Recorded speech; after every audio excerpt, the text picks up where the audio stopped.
let's start our discussion.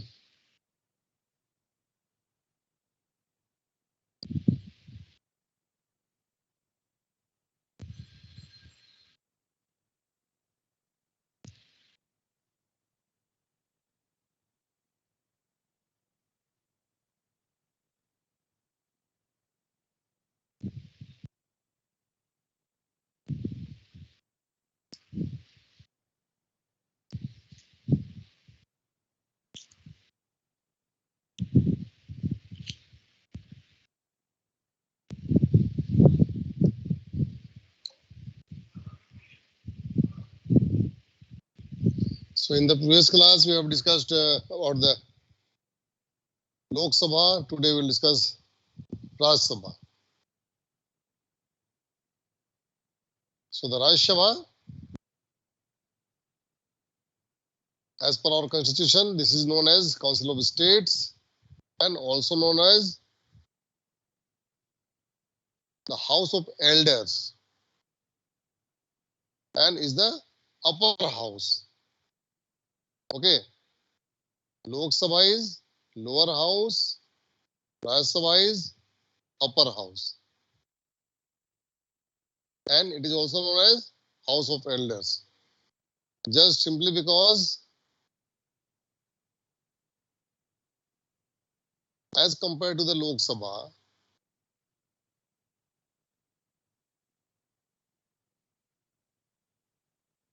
where the eligibility criteria to become a Lok Sabha member is only 25 years, but for the Raj Sabha it is 30 years.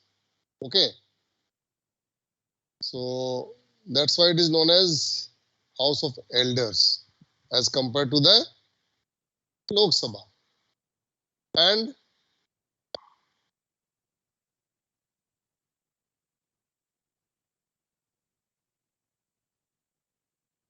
the total members in the Raj Sabha, the maximum membership is 245, and out of this 245, only the 233 are elected by the legislatures of the states. So the different legislatures, different MLAs cast their vote in their state or the union territory to elect Raj Sabha members, and rest others, 12 members, are nominated by the president. So president appoints on nomination basis those people who has contributed to the art, literature, science, and social services. So the total strength is 245. Out of 233 are elected by the legislatures from the different states and union territories, and 12 members are nominated and appointed by the president by nomination for their contributions. Those people for their contributions to art, literature, science, and social services. And the tenure of the Raj Sabha is for the 6 years,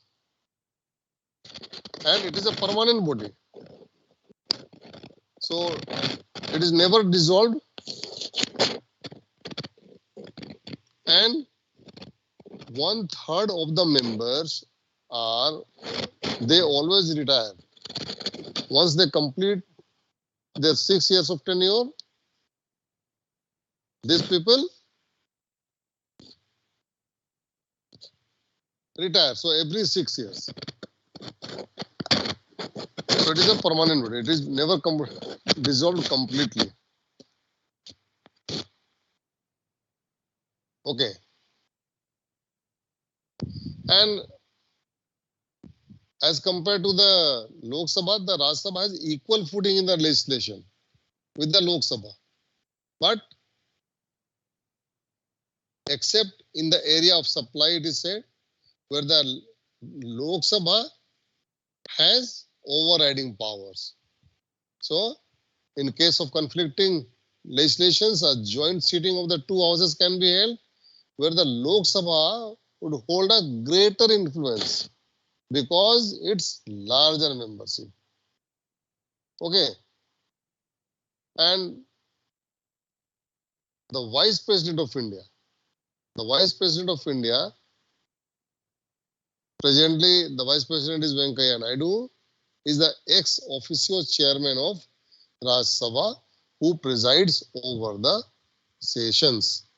And the another chair is the deputy chairman who is elected from amongst the house members and takes care of day by day matters of the house in the absence of the chairman.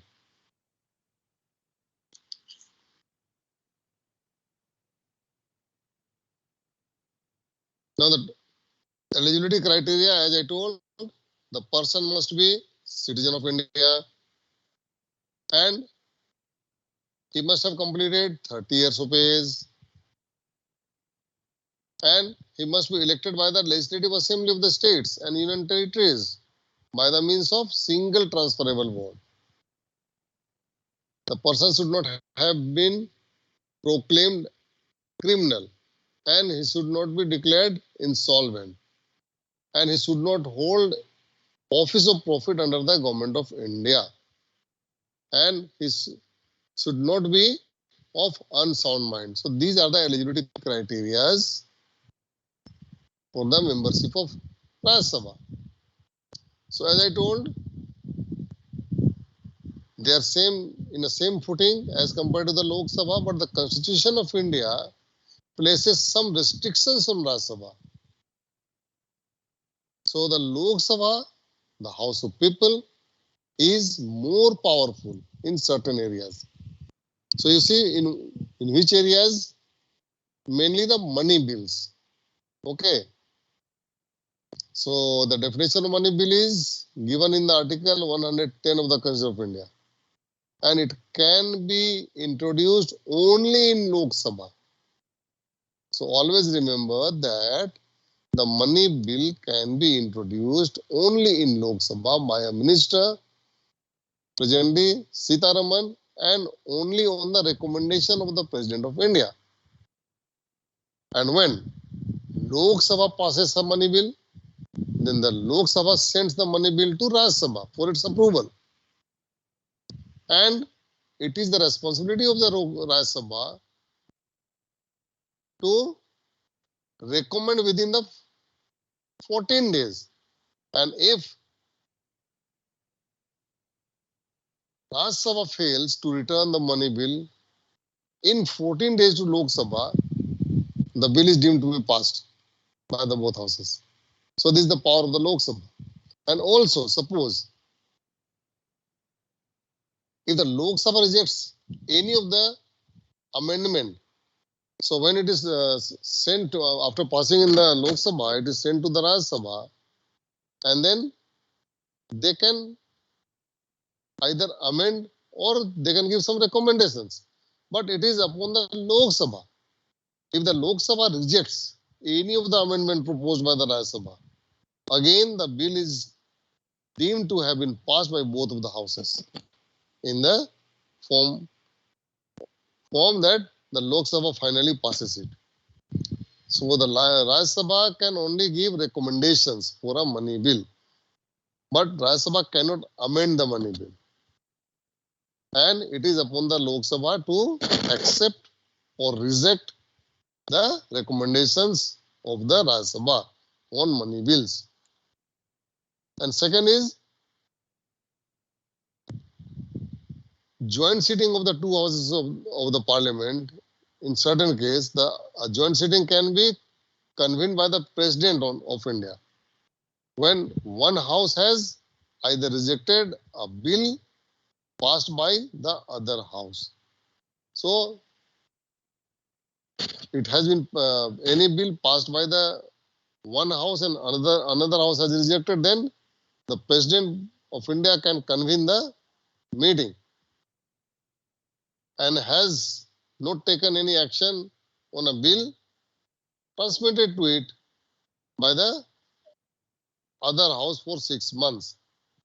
So, or has disagreed with the amendments proposed by the Lok Sabha on a bill passed by it. So, here a joint session can be convened, Lok Sabha and Rajya Sabha, but considering the numerical strength, means 545 and 552 and 245. The total strength of Lok Sabha is 552. Total strength of Rajya Sabha is 245. So, since the strength of Lok Sabha is more than twice that of Rajya Sabha, Lok Sabha tends to have a greater influence in the joint sitting of Parliament. And a joint session is chaired by the Speaker of the Lok Sabha, not by of the Rajya Sabha. And also because the joint session is convened by the President on the advice of the government, which already has a majority in Lok Sabha, the joint session is usually convened to get the bill passed through Rajya Sabha, in which the government has a majority. So, this is the rule. Then, no confidence motion. Unlike the Lok Sabha, a member of Rajya Sabha cannot bring to the House no confidence motion against the government. So it is the exclusive right of the Lok Sabha to move no confidence motion. Rajya Sabha members cannot bring to the House no confidence motion.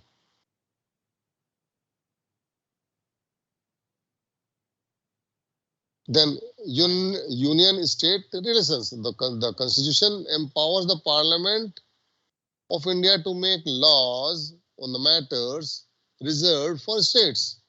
However, this can only be done in Rajya Sabha first, passes a resolution by a two-third majority, granting such a power to the Union Parliament. So the Union government cannot make a law on a matter reserved for states without authorization from the Rajya Sabha. So this is the right of the power of the Rajya Sabha. And the Union government reserves the power to make laws directly affecting the citizens across all the states. So a single state in itself reserves the power to make rules governing the laws of the nation. So, okay, this is all about the Lok Sabha and Rajya Sabha.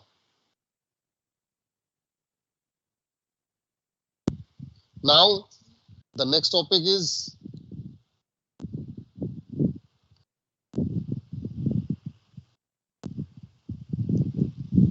we'll come to the next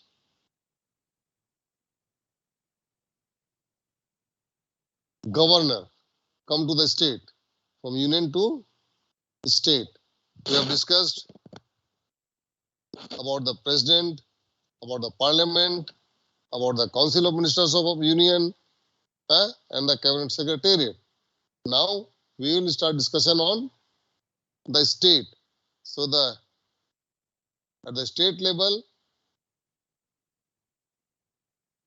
a governor is in most cases a public official with the power to govern the executive branch of non-sovereign or sub-national level of government ranking under the head of the state.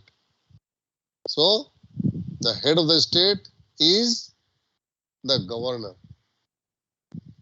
So, in federations, governor may be the title of a politician who governs the federal state and may be either appointed or elected.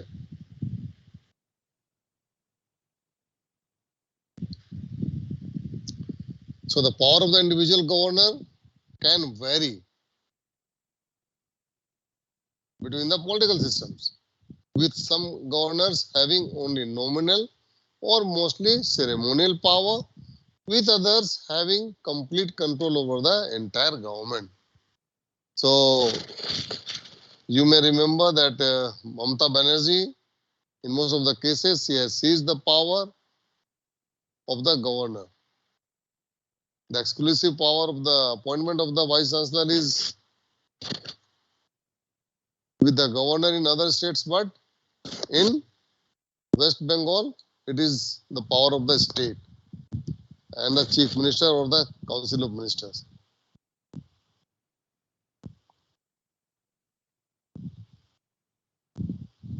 So the title can also apply to the executive officials acting as representatives of the chartered company.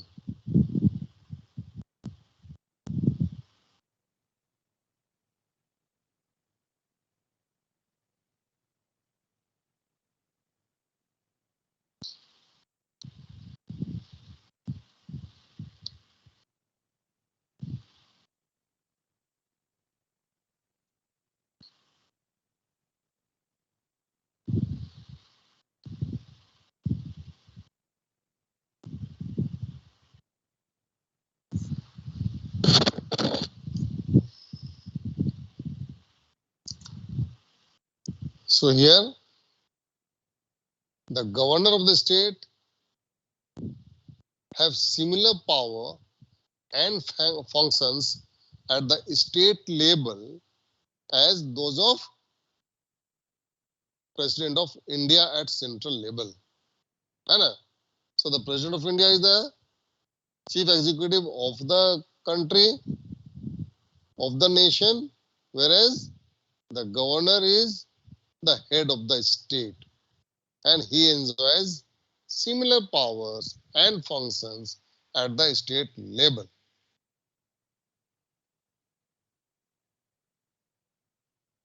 So now the qualifications to become a governor is a governor must be at least 35 years of age.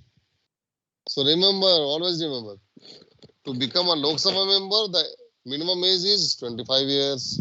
To become a Rajya Sabha member, minimum age is 30 years. And a governor must be at least 35 years of age.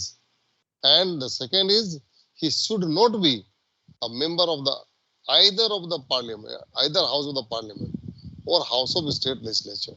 So no Lok Sabha member, no Rajya Sabha member, or no legislature, no MLA can become a governor.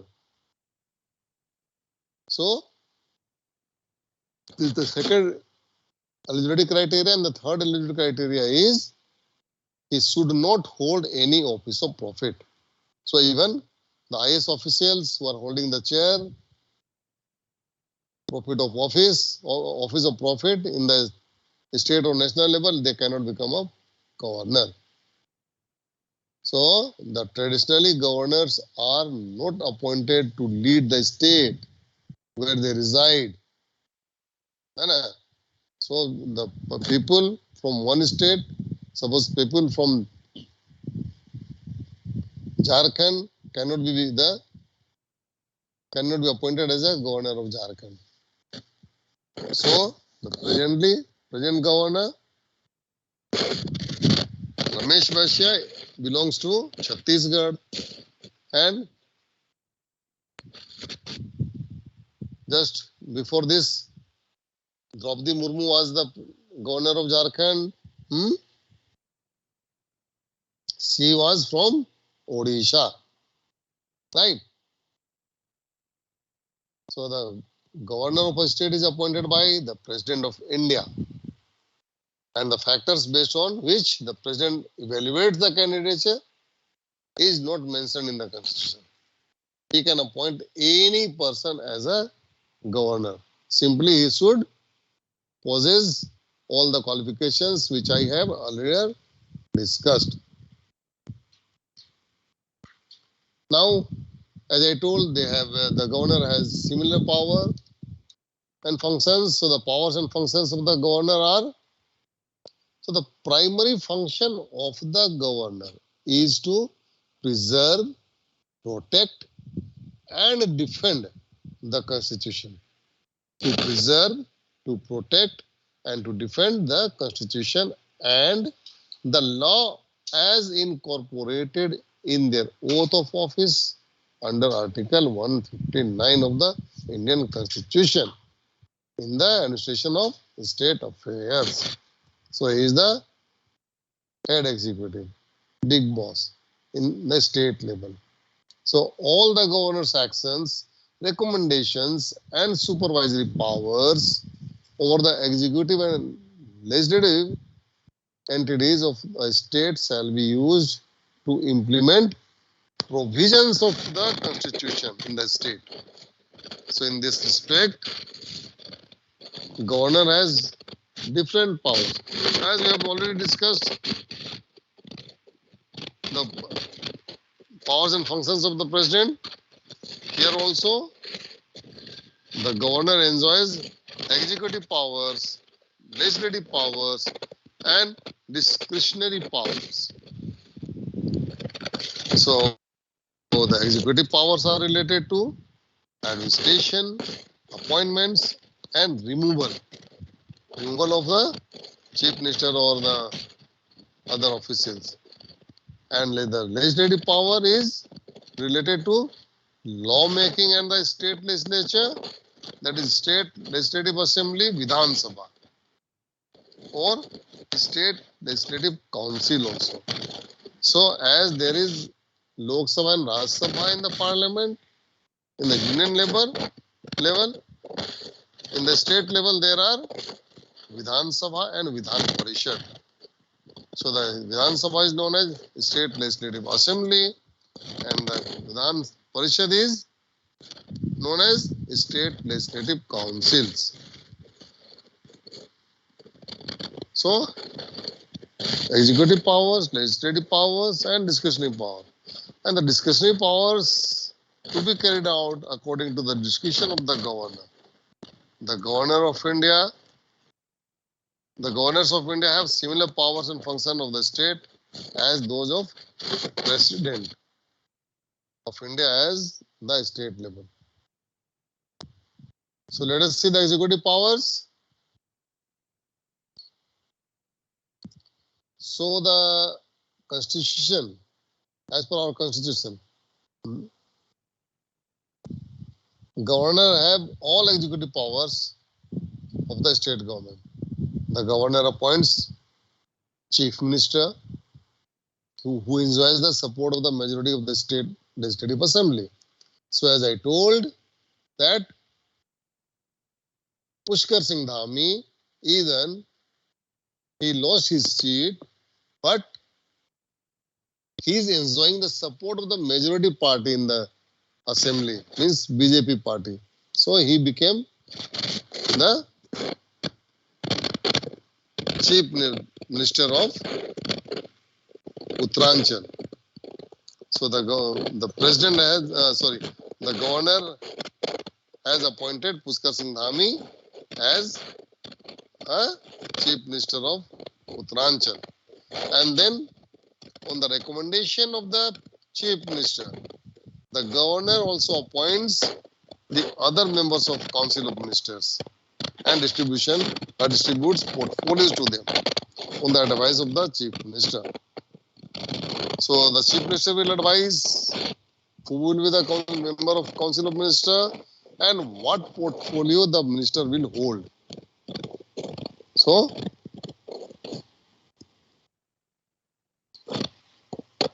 this is the power. Appointing power is vested to the governor. Okay? And the council of ministers remain in power during the pleasure of the governor. Means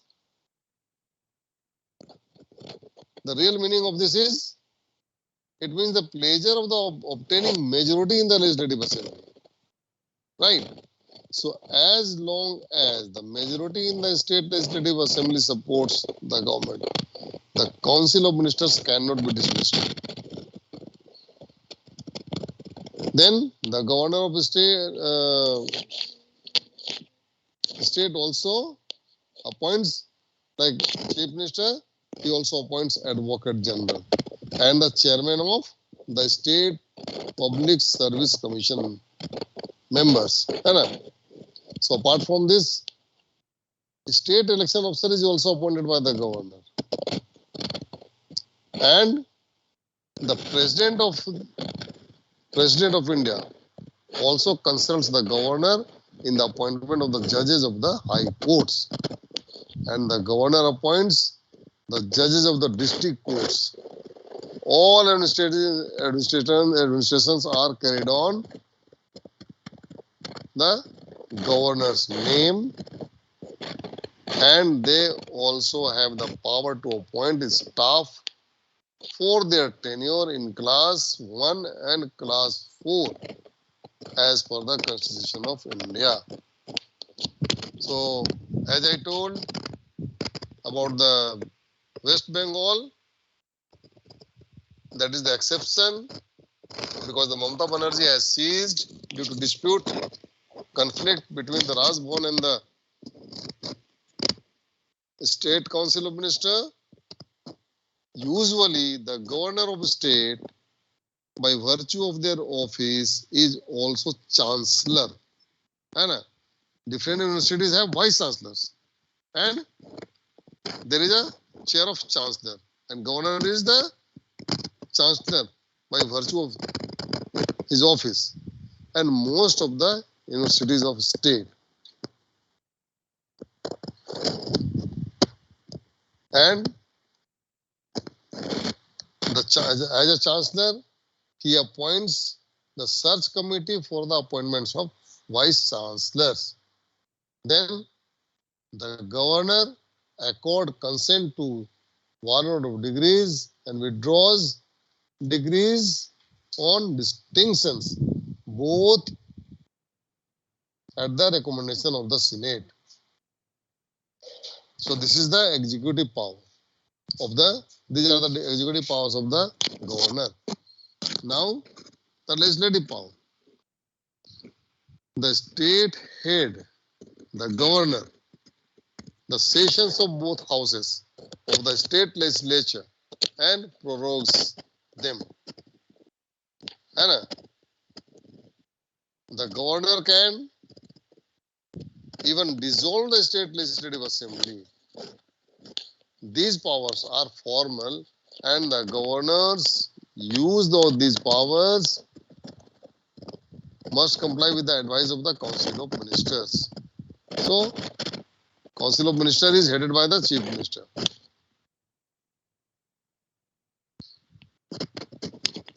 So, summoning and proroguing the state legislature is the power of governor, and he can dissolve the assembly on the advice of the Council of Ministers headed by the Chief Minister. Then the governor inaugurates the state legislature by addressing it. So whenever the session is on, the first inaugural speech is inaugural address. It is addressed by the governor. The governor's address on these occasions generally outlines new policies of the state government.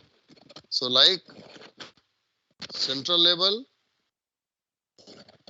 the presidential address outlines the policies of the nation. Same as in the state level, the governor's address is generally outline of the policies of the state.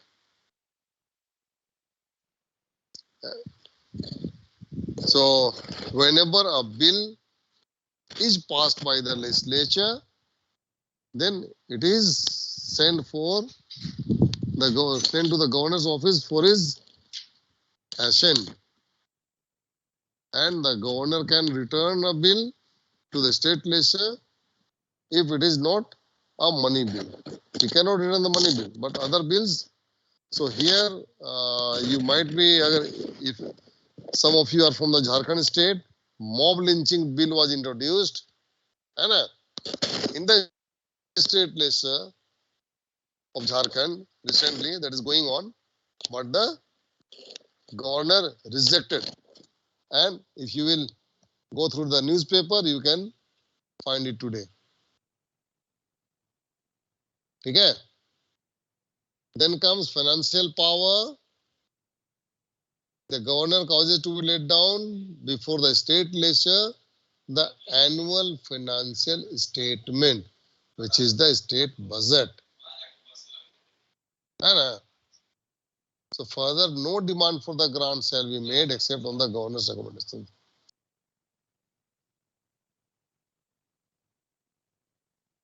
So these are the financial power. So once the budget has been finalized in the legislature, then any further grant can only be made on the recommendation of the governor. And they can also make advances out of the contingency fund of the state to meet any unforeseen expenditure. So this is the financial power and then discretionary power. The discretionary power of the governors are when no party gets a clear majority, the governor has discretion to choose a candidate for chief minister who will put together a majority coalition as soon as possible. Then the governor can impose president rule. They submit reports on their own to the president on the direction of the president regarding the affairs of state.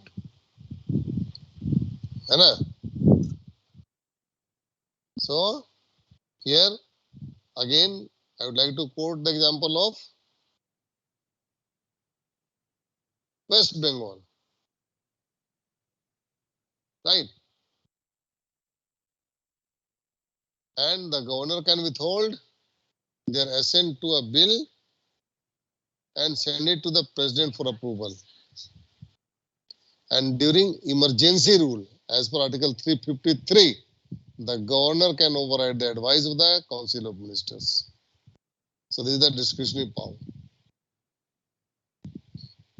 And then you might have heard about the president rule.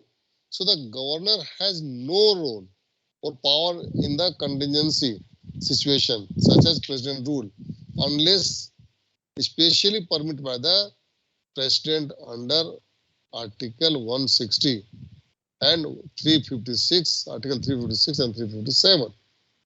So the governor is not permitted to take any decision on his own without state cabinet advice when an elected government is in charge under the provisions of the Constitution. Okay. Dismissal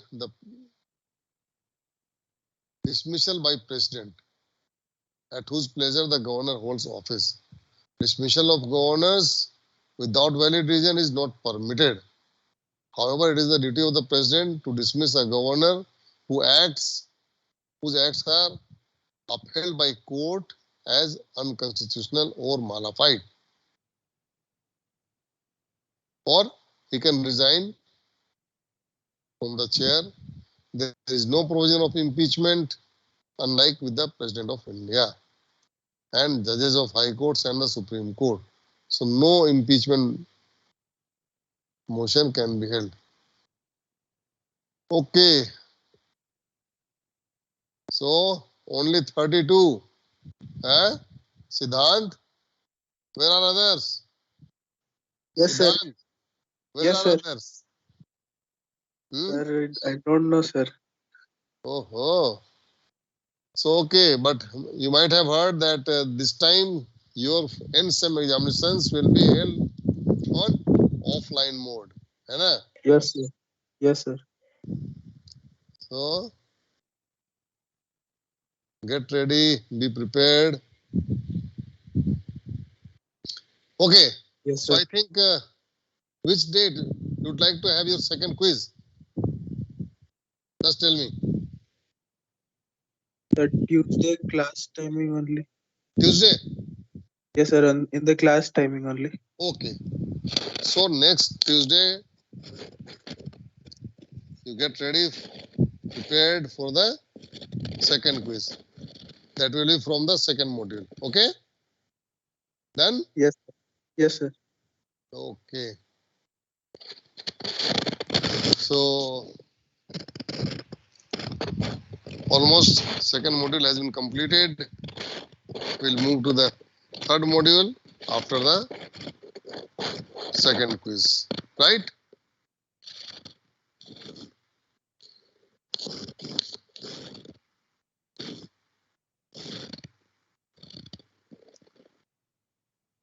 So now I would like to leave. Time is over. Okay.